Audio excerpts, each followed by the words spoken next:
ప్రార్థన చేస్తున్నారు. ఆ పిల్ల లోపలికి వద్దామంటే విరుగ్గా ఉంది, బాగా కిటికీలోనే ఉంది, ఏడుస్తుంది. అయ్యో నేను లోపలికి వెళ్ళలేకపోయాను, ముందు రాలేదు, నేను లోపలికి వెళ్ళలేకపోయాను, చాలా బాధగా ఉంది, ఇక్కడికైతే వచ్చా కదా మందిరం లోపలికి వెళ్ళలేదని ఎంతో దిగులుగా ఉండి బాధపడుతుంటే పాస్టర్ గారు అన్నారట, ఇక వాక్యం చెప్పేస్తున్నారు, ప్రార్థన చేస్తున్నాడు, ప్రార్థన చేద్దాం, మనకు దేవుడు ఒక గొప్ప మందిరాన్ని ఇవ్వబోతున్నాడు అని ప్రార్థన చేద్దామంటే ఆ చిన్నపిల్ల ఆ వాక్యాన్ని నేను ప్రార్థన చేసుకుని ఇంటికి వెళ్ళిపోయిందంట. అమ్మను అడుగుతుంది, అమ్మా దేవుని మందిరం కట్టడానికి ఎంత ఖర్చు అవుతుందమ్మా అంటే పాస్టర్ గారు చెప్పాడమ్మా $77 అవుతాయి అంట అందంట. 77 అంటే ఆమె అనుకుంది $77 ఉంటే లేదా $77 ఉంటే సరిపోతాయి అనుకుంది చిన్నపిల్ల. పాస్టర్ గారు ఏం చెప్పాడంటే $77,000 ఉంటే చిన్న మందిరం కట్టుకుంటామని పాస్టర్ గారు చెప్తే ఈమెమనుకుందంటే $77 అనుకుంది.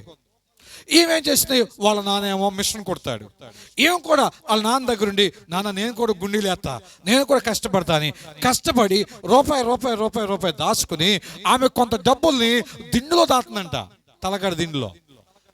కొద్ది కాలం తర్వాత ఆ బిడ్డకు అనారోగ్యం చేసి భయంకరమైన క్యాన్సర్తో బాధపడి హాస్పిటల్లో చనిపోయింది.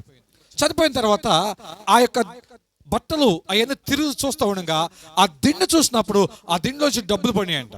ఏంటి డబ్బులు పడి అని చూస్తే దాంట్లో ఆ పాప రాసుకున్న మాట ఏంటంటే, ఇదిగో ఇప్పటికి $33 పోగు చేశాను, ఇంకా 77 చేయటానికి $44 ఉంటే సరిపోతాయంట అని ఆ $33 దేవుని మందిరం కొరకే నేను దాచుకుంటానని రాసుకుందంట.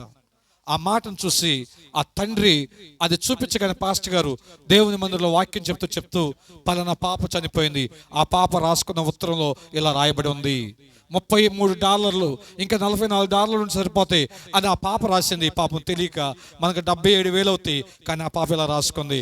కానీ ఆ పాప ఇచ్చిన కానుకను బట్టి మనం దేవుని స్తుతిద్దాం అన్నప్పుడు అక్కడ ఒక విలేకరు ఉన్నాయంట చర్చిలో, ఏమంటారు వాళ్ళని, న్యూస్ రైటర్, ఆ విలేకరు జర్నలిస్ట్ ఉన్నాయంట.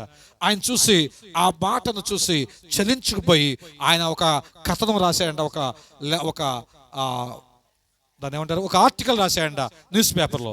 ఇదిగో $77 మందిరం కట్టొచ్చని ఒక చిన్న బాలిక $33 పోగు చేసిందని రాస్తే ఆ వార్త చదివిన ప్రతి ఒక్కరు కూడా ఎక్కడెక్కడో దేశంలో ఉన్న వాళ్ళందరూ కూడా స్పందించి ఆ బిడ్డ కళ నెరవేర్చబడాలి, అక్కడ ఒక మందిరం కట్టాలని చెప్పేసి అందరూ డబ్బులన్నీ పోగు చేసి పంపిస్తే కొన్ని లక్షల రూపాయలు వచ్చాయి.